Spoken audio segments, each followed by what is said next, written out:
Hey you guys, it's your boy Davion. Welcome to Conscious TV. We're going to talk about some things that are happening in our news this week. You guys stay tuned.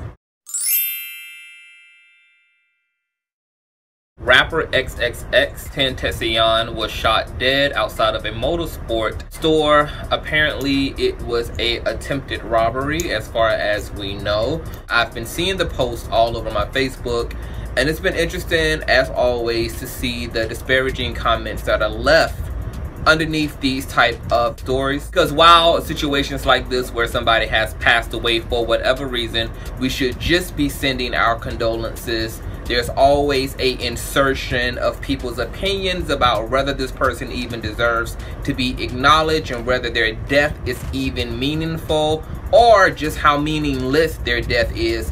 And I saw lots of comments from members of the LGBT community as well from the women's community that this guy was a woman beater, which he did have an open case. Regarding a domestic dispute between him and his baby mother.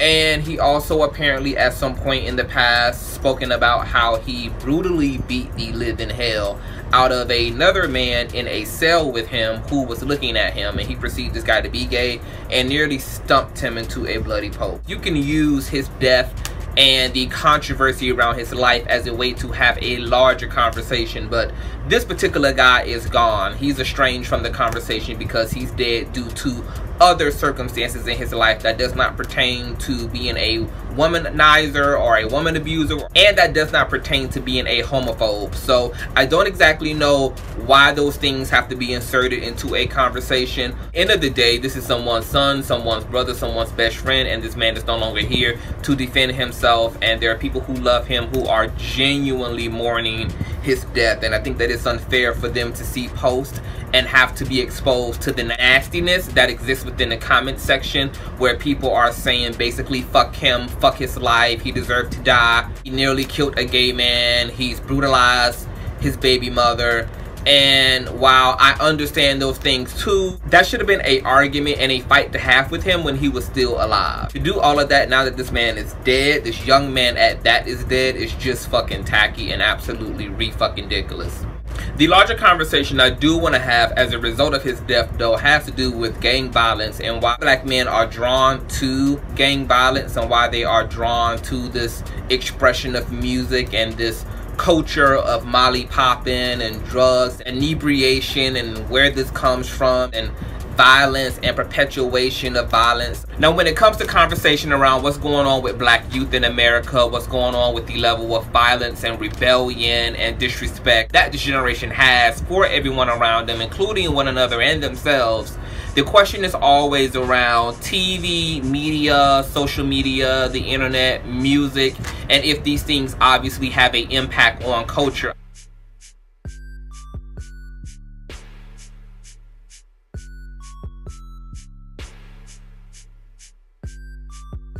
The music videos, the lyrical content of the songs aren't really the heart of the matter. The question is, what is drawing these kids to self-medicate through these imageries, through this type of music? I remember growing up as a young black male, having a lot of displaced anger, and also suffering severely from depression as a teenager, chronic depression. I was a very sad and angry teenager. I had a lot of resentment toward things that were going on within my home between my mother and my stepfather. I had frustrations within my own life, things having to do with my sexuality and God, and so there was just a lot that was going on.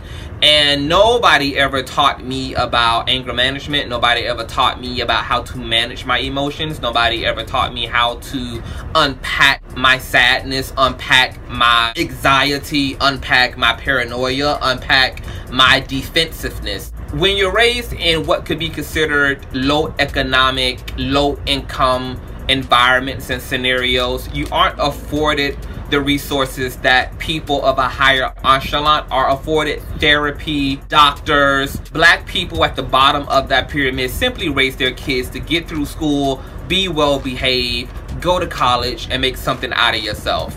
You pretty much figure out the rest of life on your own. Love, friendship, self-discipline. You're given orders, but nobody teaches you how to really execute those orders, and the demonstration really isn't there either. And so for me, I was really attracted to hip-hop. I was really attracted to heavy metal. I was really attracted to punk rock music, really like chaotic sounds, because those things helped me to bring my feelings into articulation. They helped to make what was happening in me an external experience, which was very therapeutic. And while there was a comfort in being able to find a place for my anger, to find a place that resonated with me, that allowed me to filter out those feelings, it also programmed me to be on the defense. So I was ready to whip ass at every turn, and fighting was a big part of my come up. I would look for reasons to fucking fight, and I would show my ass. Took a charge for having a machete on me. I'm not going to say I was an out of control teen, but I was capable of being very aggressive when it came to my anger, because I had a lot of underlying anger. And then the genres of music that I aligned myself with reinforced me to always be defensive, and to always have a point to prove,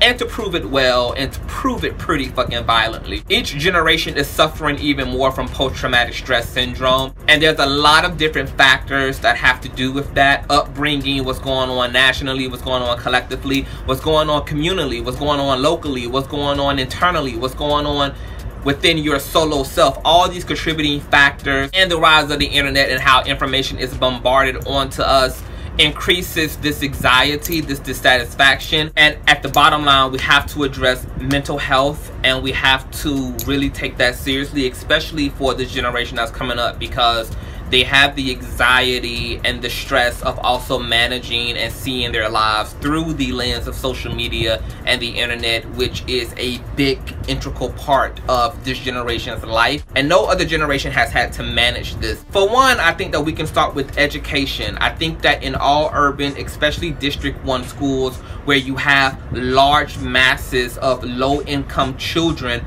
who are coming into a school system to get an education, I understand that there are already social economic disadvantages, and there's a lack of resources and a lack of funding when it comes to District 1 schools. But these are the fucking schools that need the funding the fucking most. These are the schools that are nesting disenfranchised Black and Latino kids who do not have the same advantages economically, socially, politically that other classes and ethnicities within this country do. And that can make for a dangerous community when you produce groups of people who have to fend for themselves. And if you have to fend for yourself in life, you're not going to have a lot of respect for human life. You're not going to have a lot of respect for virtue, for other people's space, other people's property, because it is all about survival of the fittest as you get lower and lower and lower and lower and lower on that food chain. And I think that we are going to have to take a united front as a Black community, obviously, but even also just collectively, we have to. Because even if you are white and you are middle and upper class, and your children and even yourselves and your family are removed from the urban areas of your city, of your state, nonetheless, you and your children have to maneuver around in spaces, in communal spaces, where they're going to share spaces with underserved, underprivileged people. And at any point in time, you can become a target of resource. And so it's in all of our best interests to find ways of participating in what's going to make this better for the collective, so that we don't have to walk around paranoid and afraid and feeling like we have to gate our communities and gate our homes and double lock our doors and cross the street when we see certain types of people coming down the way, because in not seeing the bigger picture and only living out of our own privilege caters directly to the very things that we don't even want to interface with in our everyday life. And the only way to cure that up is if we all get on our Captain Planet shit and we come together as a people, regardless of race, class, belief, gender, ethnicity, and we decide to look at the conditions of the underclass. We're just going to have to fucking do that. So that is a bigger conversation that we can be having around this young man's death. We just need to can it on judging dead ass people. Just shut the fuck up. Anyway, let's talk about Beyonce's album. So you guys know I'm the bootleg queen. I surely did not pay for a title description all on my own. My good friend Aaron called me, said the bitch had dropped an album, and gave me his title password to go and listen. Now, I came into listening to this album with a open mind because I am a Beyonce fan. The bitch can put on a show. I just love the femininity. I love Beyonce's independent. Her work ethic is so fucking impressive. Like all people, she can get her ass read too, because nobody is exempt from a good lashing, but I love Beyonce. Personally, I don't like the album. However, I think this album is really good for the culture. It's an album that's rooted in love and black royalty and black power and black status.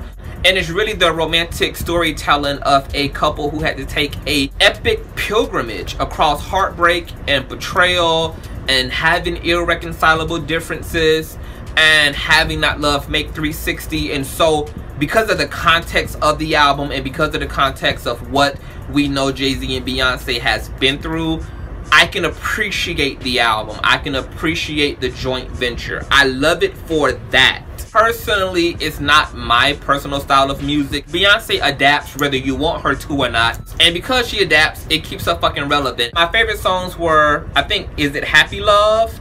And Salute. Beyonce and Jay-Z album, The Carter. Did you guys like it? Is it your vibe? Is it giving you a vibe?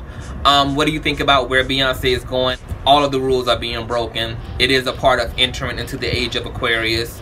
I'll leave that video in the description bar below for those of you who want to know more about what to expect out of the age of Aquarius. But everything that the age of Aquarius is said to bring certainly is bringing. The age of Aquarius has not disappointed yet. Rate, share, comment, and subscribe. Hit that notification bell, and I will talk to you guys later.